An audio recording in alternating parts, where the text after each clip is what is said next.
ప్రభు అయిన యేసుక్రీస్తు అతి పరిశుద్ధమైన నామంలో ఈ క్రిస్మస్ శుభ సమయంలో మీ అందరికీ కూడా క్రిస్మస్ శుభాకాంక్షలు తెలియపరుస్తున్నాను.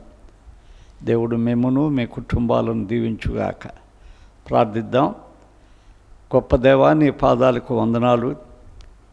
నీవు సర్వోన్నతుడు అయిన దేవుడవై ఉండి, సర్వశక్తిమంతుడవై ఉండి, మానవుల పాప శాపాలను బాపుటకు జగతి పునాది వేయబడక మునిపే నీ రాకడను బయలుపరిచావు. నీవు మానవ ప్రపంచంలో ప్రవేశించావు. నీవు నిర్మించిన ఈ మానవ ప్రపంచం తండ్రి పాపములో శాపములో ఉంటూ ఉండగా విడుదల, విమోచన, విముక్తి కలగజేయటానికి ఇదిగో తండ్రి ఈ అలనాటి క్రిస్మస్ దినాన చిన్న బాలుడిగా ఈ భూలోకానికి రుదించావు. ఆ సత్య సువార్తను మేము నీ వాక్యము ద్వారా ధ్యానించుచున్నాం. అల్పుడినైనా దాచిపెట్టి మాట్లాడమని మీ పాదాలకు జ్ఞాపన చేయుచున్నాం తండ్రి. ఆమేన్. ప్రియమైన సహోదరి సహోదరులారా, లూకాసు వార్త 2వ అధ్యాయము 8-14 మనం చదివినట్లయితే,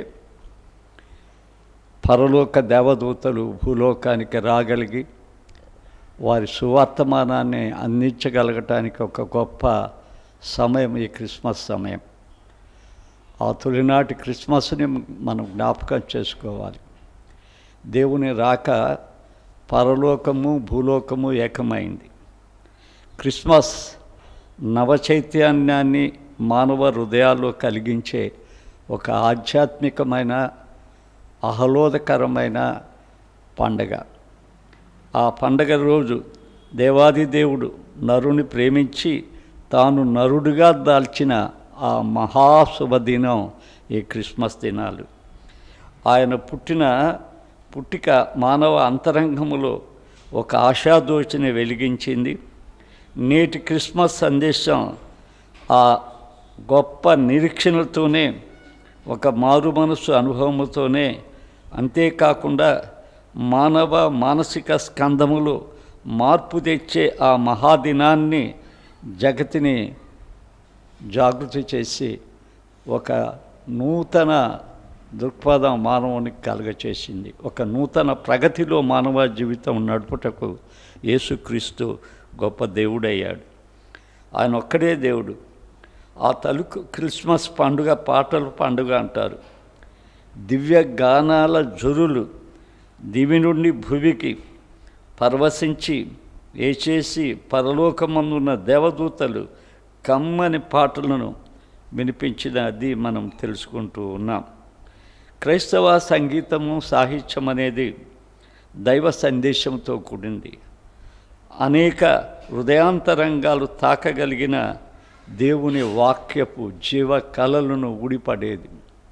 క్రైస్తవ సంగీతం, సాహిత్యం ఒక విధంగా మనం చెప్పాలనుకుంటే ప్రార్థనా క్షేత్రములో విరబూసిన పుష్పాల పంక్తి అది. ఇంకా మనం చూస్తే ఆ సంగీతం కూడా ఎలాంటిదంటే దైవ వాక్యామృత భాండములో వెదజల్లుతున్న దేవుని దివ్య కాంతులవి. ఆ రెండు కూడా ప్రత్యేకమైనవి. లోకరీతిగా సంగీతం కాదు అనేది మనం తెలుసుకోవాలి. ఇది ఒక ప్రత్యేకమైన సంగీతం. లోక సంగీతం హోబేలు సంగీతాన్ని సృష్టించుకున్నాడు. కయ్యూని యొక్క కుమారుడు, నరహంతకుని యొక్క కుమారుడు. శరీరాన్ని ఆనందించటానికి సితారా, సాని తయారు చేసుకొని ఆ సంతానం పాడిన పాటలు కూడా ఆదికాండం 4వ అధ్యాయంలో విడ్డూరంగా వికృతంగా రాయబడటం మనం చూడగలుగుతున్నాం. మన క్రైస్తవ సంగీతం మానవ అంతరంగాన్ని కదిలించి దేవుని వైపు మరలించగలిగే ఒక మారు మనసు అనుభవంలోనికి రప్పించగలిగిన స్పందన ఈ క్రిస్మస్ నాడు కీర్తనలలో మారుమోగాలి. అవి అలజడులుగా, అల్లర్లుగా, సందడిగా కాకుండా ఒక రక్షణ ఆనందాన్ని మానవ హృదయాల్లో కలిగచేసేవిగా ఉండాలని మనం చూస్తూ ఉన్నాం. ఆ తొలి జ్ఞానంలో మనం ఏం చూడగలుగుతున్నాము అంటే, దేవదూతలు ఈ లోకానికి వచ్చినప్పుడు ఆ అపూర్వమైన మధుర సంగీత సునాదాలు ప్రసరింపచేశారు. వాళ్ళు ఏమని ప్రసరింపచేశారని మనం చూస్తే అందులో ఒక గొప్ప సత్యాన్ని చెప్పారు 2:10. ఏమంటారు అంటే, క్రిస్మస్ అంటే ఒక సంతోషకరమైన పండుగ అని, అందులో సంతోషకరమైన శుభవర్తమానం ఉంది. అదేవిధంగా మరి ఆ శుభవర్తమానం వినినప్పుడు చెడిపోక, ఆమె హృదయం బాధపడక, భయపడక, లూకా 1:48 నా ఆత్మ రక్షకుడైన దేవుని యందు సంతోషించుచున్నదని చెప్పగలిగింది. క్రిస్మస్ ఒక సంతోషం. దేవదూతలు ఈ భూలోకానికి తెలిపిన అద్భుతమైన ఒక దివ్యమైన సత్యం ఏమిటంటే, ప్రజలందరికీ కలగబోవు సంతోషకరమైన సువర్తమానము అని చెప్పారు. అది ఒక జాతికి కానీ, ఒక దేశానికి కానీ, ఒక మతానికి కానీ ఏది లేదు, ప్రజలందరికీ కలిగే మహాసంతోషకరం అని చెప్పారు. సంతోషం అనేది మానవుడు ఈ లోకంలో కోరుకుంటున్నాడు.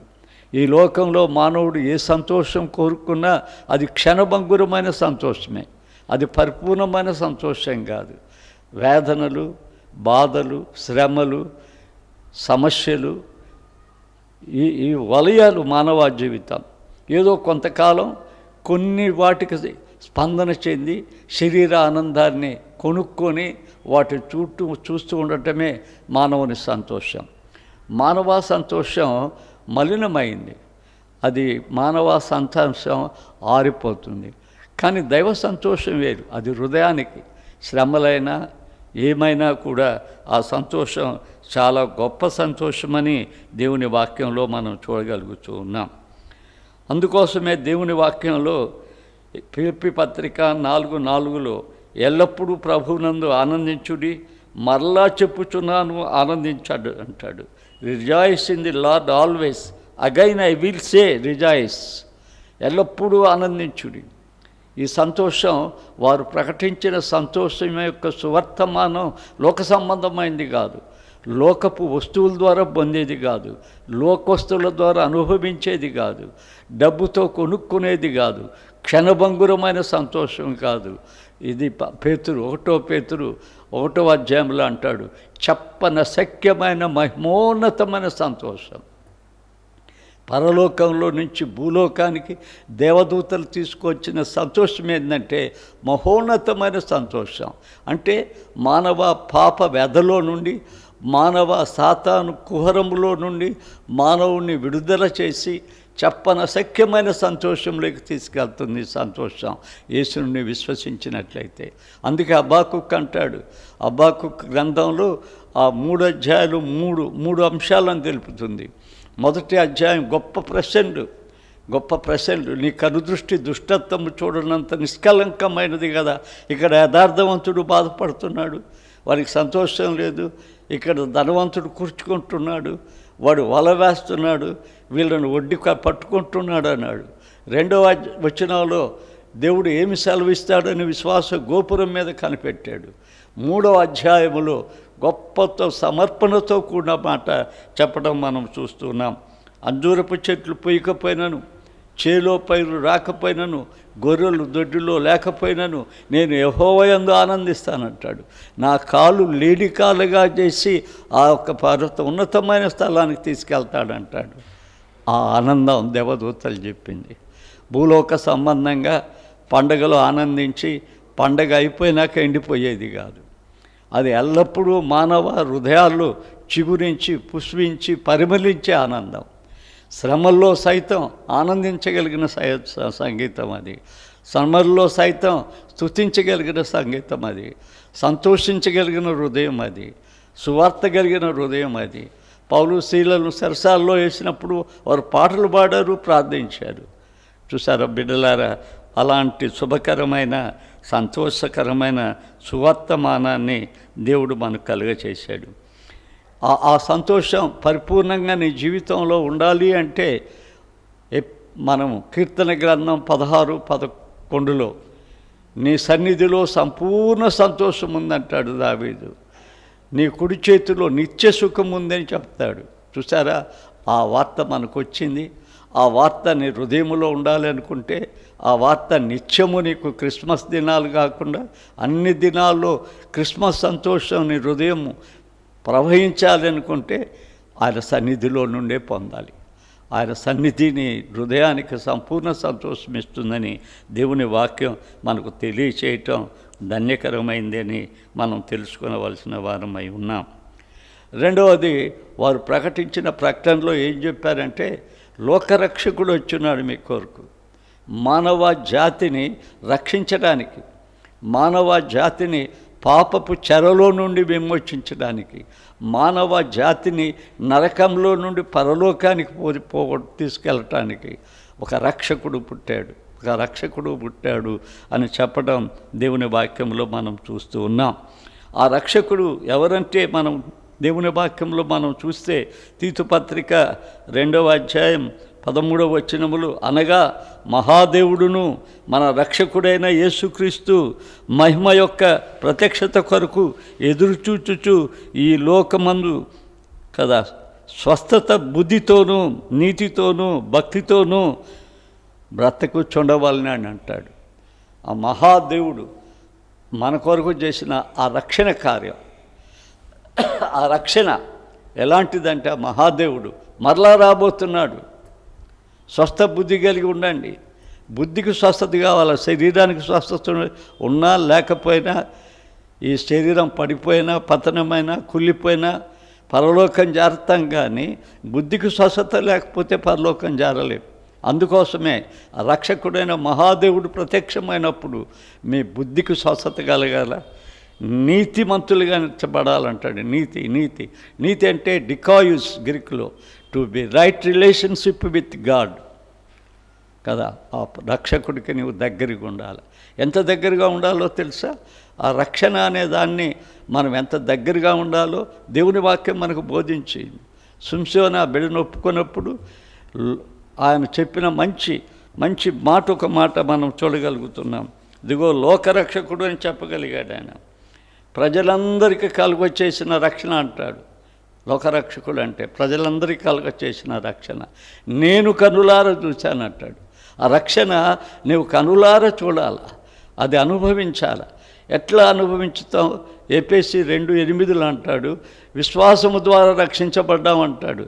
అది కృపాకార్యం, అది మీ వలన అయింది కాదంటాడు. ఆ విశ్వాసం అంటే ఏంది?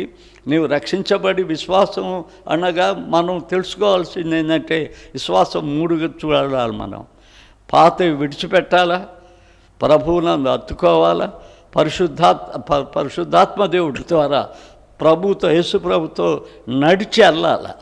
క్రిస్మస్ దినం ఆగిపోవటం కాదు, ఆ నడక ప్రతి అడుగు కూడా క్రీస్తుతో వేస్తూ నడిచిపోవాలి. అది విశ్వాసం అనేది ఒక యాగం అంటాడు ఫిలిప్పీ పత్రిక 2:17. కాబట్టి బిడ్డలారా, యేసు ప్రభు ద్వారా మానవ జీవితానికి దొరికిన అత్యున్నతమైన సత్యం, ఆయన మహాశుభవార్తని చెప్పారు వాళ్ళు, ఆయన రక్షకుడు అని ప్రకటించారు. మూడవది ఏమంటారంటే, ఆయనకి ఇష్టలైన వారికి భూమి మీద సమాధానం. ఎట్లా ఆయనకి ఇష్టలం అవుతాం మనం? ఆయనకి ఇష్టలుగా మనం ఎలా జీవించగలం? ఆ సమాధానాన్ని మనం ఎలా పొందగలం?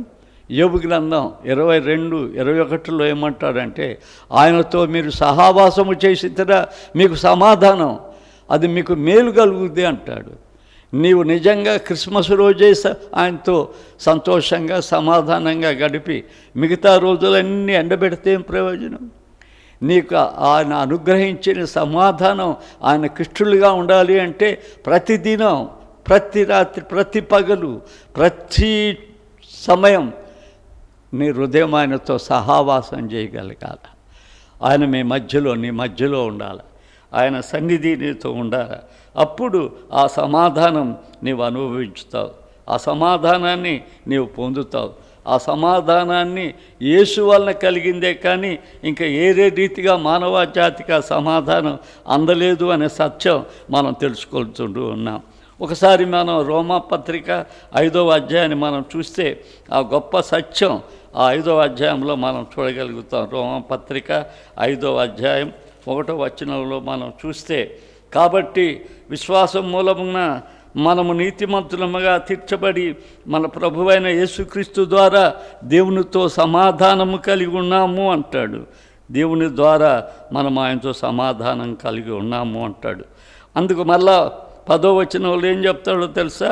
ఏలయనగా శత్రులమై ఉండగా ఆయన కుమారుని మరణము ద్వారా మనము దేవునితో సమాధానపడిన ఎడల సమాధానపరచబడిన వారమై ఆయన జీవించు చేత మరి నిశ్చయముగా రక్షించబడుదుము అనే వాగ్దానం మనకు కలిగింది. కాబట్టి ఈ క్రిస్మస్ దినాల్లో ప్రియమైన బిడ్డలారా, సహోదరులారా, మనమందరం కూడా పరలోకము నుండి దేవదూతల ద్వారా వినబడిన ఆ మధుర సంగీతం, ఆ మధుర సంకీర్తన, ఆ మధుర సందేశం ఆయన మనకు కలుగజేసే సంతోషాన్ని బయలుపరిచాడు. అది శుభకరమైన వర్తమానం, అది సంతోషకరమైన సువార్త, అది ప్రజలందరికీ కలిగే సువార్త. నీకే కాదు, ప్రజలందరికీ కలిగే సువార్త. ఆ సువార్త ప్రజలందరికీ కలవాలంటే ఆ సువార్తగాను మారి అనేకులకు సువార్త పత్రికగా వారి జీవితంలోకి వెళ్ళాలి. అది ప్రజలందరికీ కలిగే రక్షణ. ఆ రక్షణ నీవు అనుభవించితే రక్షణ, స్వరక్షణాంతరం పరరక్షణ వేసిన నువ్వు చేయగలుగుతావు. ఆ సమాధానం నువ్వు దేవునితో పొందగలిగితే ఆ సమాధానమైన స్థితి ఇతరులకు పంచగలుగుతావు. అలాంటి క్రిస్మస్ ఆనందం ప్రభు మీకు, మీ కుటుంబాలకి దయచేసి నడిపించును గాక. ఆమేన్. కృప కలిగిన రక్షగా నీ పాదాలకు వందనాలు. మీ మితిలేని ప్రేమ, కృప, వాత్సల్యత ఈ క్రిస్మస్ దినాల్లో ఆ శుభకరమైన సంతోషకరమైన సువార్తమానం మా హృదయాంతరంగాలకు ఒక శక్తిని కలిగజేసి, సంతోషంలో ఒక శక్తి ఉంది తండ్రి, సువార్తలో శక్తి ఉంది తండ్రి, రక్షణలో ఒక విలువైన మార్గం ఉంది, పరలోక మార్గం. సమాధానం అనేది మీతో మాకు అనుగ్రహించిన గొప్ప బంధం తండ్రి. తండ్రి, పాపం చేత మనుషుడు దేవుడు దూరమైతే యేసుక్రీస్తు అనే వత్తిడి ద్వారా సమాధానపరచబడ్డాం. అందుకే మీరు సమాధానకర్తగా ఈ లోకానికి వచ్చారు. మీకు వందనాలు చెల్లిస్తూ మా హృదయంలో అలాంటిది ఉంచమని క్రీస్తు పేర వేడుకొనుచున్నాం తండ్రి. ఆమేన్.